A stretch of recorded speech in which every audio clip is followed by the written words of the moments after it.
La plage de fonctionnement du démarrage à distance est d'environ 60 mètres. Pour que le démarrage à distance puisse fonctionner, la boîte de vitesse doit être engagée à la position de stationnement.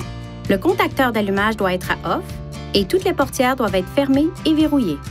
Certaines lois locales ou étatiques pourraient limiter ou interdire l'utilisation d'un démarreur à distance, ou encore exiger que le véhicule soit visible par la personne utilisant un démarrage à distance. Consultez la réglementation locale.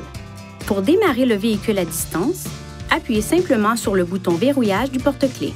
Puis, moins de 5 secondes après, appuyez sur le bouton démarrage du moteur et maintenez-le enfoncé pendant au moins 2 secondes.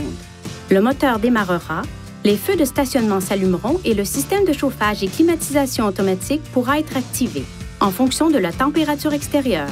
Le moteur fonctionne alors pendant 10 minutes avant de s'arrêter.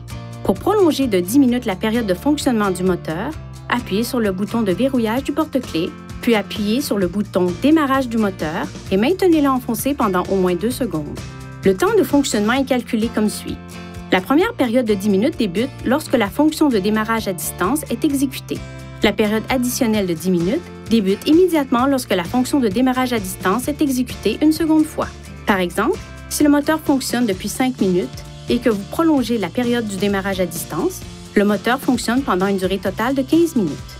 Appuyez sur le bouton démarrage du moteur du porte-clés à tout moment pour annuler le démarrage à distance du moteur.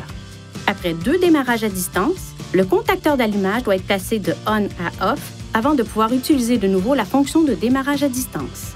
Pour conduire le véhicule après avoir utilisé le démarrage à distance, enfoncez la pédale de frein et appuyez sur le contacteur d'allumage. Veuillez consulter le manuel du conducteur pour obtenir des renseignements importants concernant la sécurité et les limites du système et pour en savoir davantage au sujet de son utilisation et de ses caractéristiques.